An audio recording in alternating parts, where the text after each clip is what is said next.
ఏం జరుగుతుంది తెలంగాణలో? లేని మతమా? పిచ్చి మతం ఒకట. వీటికి మళ్ళీ డబ్బులు ఎక్కడి నుంచి ఇస్తున్నారు? Tax payers. అంటే ఎవరు? పబ్లిక్.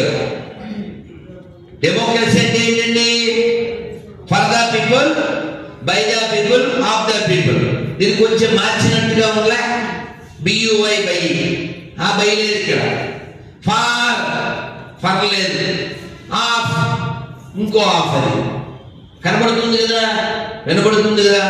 కాబట్టి ప్రస్తుతం ఇన్ని దేవాలయాల విధ్వంసం ఇక్కడ జరుగుతుంది. దానికి రుజువులు కనబడుతున్నాయి. అయినా కూడా ఒక పెద్ద స్థాయిలో అంటే ముఖ్యమంత్రి స్థాయిలో ఉన్న వ్యక్తి హిందువులు యొక్క డబ్బుతో దేవాలయాల నుంచి వచ్చే డబ్బుని వాడుకుంటూ ఇలా హిందుత్వాన్ని నాశనం చేయాలనుకునేటువంటి పిచ్చి అక్రమ మతాల వారికి ప్రజల యొక్క సొమ్ముని జీతాలుగా ఇస్తూ, అది ఏ రాష్ట్రం అయినప్పటికీ కూడా అసలు ఈ ప్రజా వ్యవస్థను ఏం చేద్దాం అనుకుంటున్నారు? ఈ ప్రజాస్వామ్యాన్ని, న్యాయ వ్యవస్థను ఏం చేద్దాం అనుకుంటున్నారు? ఇది మేము ప్రశ్నిస్తున్నాం హిందూ రాష్ట్ర ఫోరం తరఫున. ఎందుకంటే ఈ దేశంలో ఇన్ని వ్యవస్థలు సక్రమంగా జరుగుతున్నాయంటే, ఈ దేశంలో ప్రశాంతత ఉంది అంటే, లా అండ్ ఆర్డర్ ఫాలో అవుతున్నారు అంటే అది హిందువుల గొప్పదనం. హిందువుల వలన ఎక్కడా లా అండ్ ఆర్డర్ ప్రాబ్లం రాలేదు, రాదు. సెక్యులరిజం ఉందంటే అది హిందువుల వల్ల మాత్రమే ఉంది. ఈ మాట నాది కాదు. ఇందాక మా గోసాల శ్రీనివాస్ గారు చెప్పినట్టు నేను చెప్తున్నాను అనట్లేదు. కేకే మహమ్మద్ గారు చెప్పారు. ఆర్కియాలజిస్టు. ఈ దేశంలో రాజ్యాంగము, ఈ దేశంలో సెక్యులరిజం ఎప్పటిదాకా ఉంటాయి? Until Hindus are majority only. కాబట్టి గౌరవనీయ తెలంగాణ రాష్ట్ర ముఖ్యమంత్రి గారు ఏదో న్యాయ వ్యతిరేకమైనటువంటి చట్టాలు తీసుకొచ్చి అప్పీజ్మెంట్ ప్రోగ్రామ్ని, అంటే మీ పార్టీ చరిత్ర ప్రపంచానికి తెలుసు, మీరే ఓపెన్ గా చెప్పారు కదా, మా మతం, మా పార్టీ, ఆ మతము ఒకటే అని. సరే, వాళ్ళు ఏదో శరీర భాగాలు తీసుకుంటారు, అది వేరే కదా. సో కాబట్టి మీ యొక్క ఆ మతం ఏదైనా, మీ అభిమానం అందరికీ తెలుస్తూ ఉంది. హిందువుల సొమ్ము వాడుకుంటూ, హిందువుల పేర్లు వాడుకుంటూ హిందుత్వానికి వ్యతిరేకంగా మీరు పనిచేయడం అనేది ధర్మబద్ధం కాదు, రాజ్యాంగబద్ధం కాదు, న్యాయబద్ధం కాదు, చట్టబద్ధం కాదు. ఈ చట్టం చెల్లదు. కాబట్టి మీరు హిందువులను టార్గెట్ చేసుకుని ఇలాంటి వేషాలు వేయడానికి గతంలో కూడా ప్రయత్నం చేశారు. హిందుత్వాన్ని నాశనం చేయడానికి మీ వంతు కృషి చేశారు. మీ పార్టీ అందుకే పుట్టింది, దాని మీద పనిచేస్తుంది మాకు తెలుసు. కానీ ఇది ఒక వ్యవస్థ, ప్రజాస్వామ్య వ్యవస్థ, ఇంట్లో కాదు ఇది. కాబట్టి హిందూస్ రైట్స్ ఫోరం దీన్ని ఖండిస్తుంది. ఈ విషయంలో పై స్థాయి వాళ్ళు కల్పించుకోవాల్సిన ఆవశ్యకత ఉంది. అలాగే ఇది రాష్ట్రపతి గారి దగ్గరికి వెళ్ళినా కొట్టివేయబడుతుంది. కాబట్టి ఈ రాష్ట్రాల్లోనే కాదు, ఎక్కడా దేశంలో ప్రజాస్వామ్య వ్యతిరేక, రాజ్యాంగ వ్యతిరేక, న్యాయ చట్ట వ్యతిరేక, హిందూ వ్యతిరేక పనులు చేసేటువంటి ప్రభుత్వాలు అందరూ కూడా జాగ్రత్తగా మసులుకోవాలి. ఎందుకంటే ఈ దేశం ప్రపంచానికి విశ్వగురువుగా నిలిచినటువంటి దేశం. ప్రపంచంలో ఏ దేశం మీద ఈ దేశం దాడి చేయలేదండి. అలాంటి ఫిలాసఫీ మనకి లేదండి. మీరు ప్రజల యొక్క సొమ్ముని హాజ్ యాత్రలకి, జెరూసలేం యాత్రలకి, పాస్టర్లకి, ముల్లాలకి ఇవ్వడం అనేది ప్రజాస్వామ్య, రాజ్యాంగ వ్యతిరేకం. ముందు అలాంటివన్నీ మానేయండి. ప్రజలకు ఏం చేస్తే మేలు జరుగుతుందో ఆ మేలు చేయండి. ఈ టెంపుల్స్ వ్యాండలైజ్ చేసినటువంటి వాళ్ళని అర్జెంటుగా పట్టుకోండి. ఎవరైనా హిందువు మాట్లాడారంటే ఓ గట్టిగా వ్యతిరేకంగా మాట్లాడితే అది గాయం తగిలితేనే మాట్లాడతాడు. కాబట్టి చెక్ చేసుకోండి. ఏ హిందువు కూడా మా మతం మాత్రమే గొప్పది, మీ మతాలు చెడ్డవే, మీ మతాలు నాశనం అయిపోవాలి ఇలాంటి చెప్పరండి.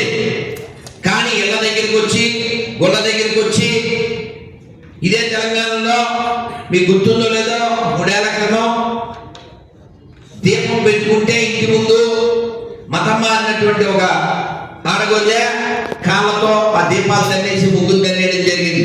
ఎందువల్ల ఆ మతం హేతుకు సంబంధించిన మతం కాబట్టి అటువంటి మతాల నుంచి, విదేశీ ఎడారి పాషణ మతాల నుంచి ఈ దేశాన్ని కాపాడవలసిన స్థితిలో కూర్చున్నవారు వారికి ఒత్తాసు పలికి ఈ దేశ ధర్మ వ్యతిరేకమైన పనులు చేస్తే కాలంలో కలిసిపోతారు. జరిగింది, జరగబోతుంది. కాబట్టి మీరు ఎలా ప్రవర్తిస్తే ప్రజాస్వామ్యానికి మంచిదో, రాజ్యాంగానికి మంచిదో, ధర్మబద్ధమో అది మీరు చేస్తారని ఇప్పుడు అవశ్యం ఈ పిచ్చోళ్ళందరినీ ఎక్కడ పెట్టాలని పెడితే బాగుంటుందని, ఇక్కడ తెలంగాణలో ఎర్రగడ్డ ఉంది, లేదు ఇంకో గడ్డకి పంపించండి, ఆ బిడ్డల్ని ఈ రాష్ట్రాన్ని అయితే కాపాడండి.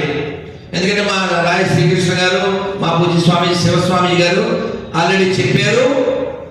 ఈ హిందూ సనాయస్ ఫోరం పూజ్య శివస్వామి గారి ఆధ్వర్యంలోనే ప్రారంభమైంది. ఈ ఫోరం పనిచేస్తూ ఉంటుంది, మాట్లాడుతుంది, కొట్లాడుతుంది, పోట్లాడుతుంది. అందులేమి మేము ఆ విషయం అందరూ గమనించగలరని గ్రహిస్తూ ధన్యవాదాలండి. భారత్ మాతాకి.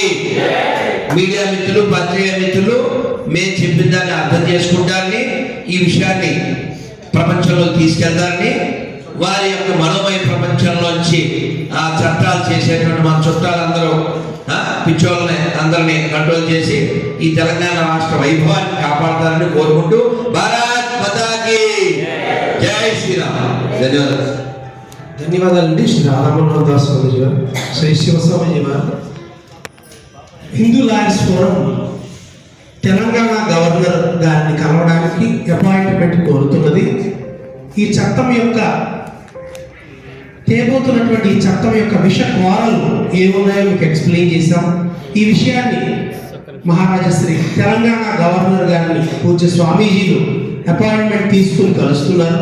అలాగే హిందూ లాయర్స్ ఫోరం 112 మంది ఉన్నటువంటి ఎమ్మెల్యేలు ఎవరున్నారో అందరినీ ఈ విషయం మీద ఆలోచించమని ఈ సభాముఖంగా కోరుతూ ఉన్నది. అందరికీ లెటర్స్ పుటప్ చేస్తుంది, కుదిరిన వాళ్ళందరినీ వీళ్ళు కలుస్తుంది. ఇలాంటి బిల్లులకి అసెంబ్లీలో చోటు లేదని, దానికి ఓటు వేయొద్దని హిందూ లాయర్స్ ఫోరం కోరుతున్నది. కాదు, మేము అలాంటి చట్టాలు తెస్తాము, మా విదేశీ బ్రాండ్ మాది, మన ఇండియన్ హిందూ బ్రాండ్ కాదు, భారత బ్రాండ్ కాదంటే మేము హిందూ లాయర్స్ ఫోరం తెలంగాణ హైకోర్టులో ఇది కాన్స్టిట్యూషనల్ రిపబ్లిక్ యాక్ట్ అవ్వడం వల్ల దీని మీద హైకోర్టులో రిటిఫై చేయడం జరుగుతుంది. ప్రెసిడెంట్ ఆఫ్ ఇండియాని, ఆనరబుల్ సెంట్రల్ హోమ్ మినిస్టర్ని ఇద్దరిని కలవడం జరుగుతుంది. ఇలాంటి 2 ఏళ్ల నుంచి దాటి 8 ఏళ్ళు శిక్ష పడేటువంటి చట్టాలు తీసుకురావడం ఎక్కడ లేదు. ఇది రాజ్యాంగ విరుద్ధమని తెలంగాణ సమాజానికి, మరీ ముఖ్యంగా తెలంగాణ లాయర్స్కి తెలియజేస్తున్నాం. దీని మీద పోరాటం ప్రారంభించాం. ధన్యవాదాలు. ఈ ప్రెస్ మీట్కి విచ్చేసినటువంటి అంత ఒత్తిడిలో కూడా పూజ్య శ్రీ శివస్వామీజీ వారు, శ్రీ రాధామోహన్ దాస్ స్వామీజీ వారు, ఎన్నో కేసులు ఉన్నా కూడా ఇక్కడికి హైకోర్టులో మ్యాటర్స్ ఉన్నా కూడా వచ్చినటువంటి గోసాల శ్రీనివాస్ గారు, భరద్వాజిని గారు, భానుచంద్ర గారు, అందరికీ ధన్యవాదాలు తెలియజేస్తూ, మరీ ముఖ్యంగా వివేకవంతులైనటువంటి తెలంగాణ మీడియా మిత్రులకు హిందూ లాయర్స్ ఫోరం పరిపూర్ణమైనటువంటి సహకారము, పరిపూర్ణమైనటువంటి మీ మీద విశ్వాసం ఉన్నదని మరొకసారి నమస్కరిస్తూ ఈ సభను ముగిస్తున్నాం. ధన్యవాదాలు తెలియజేస్తాం.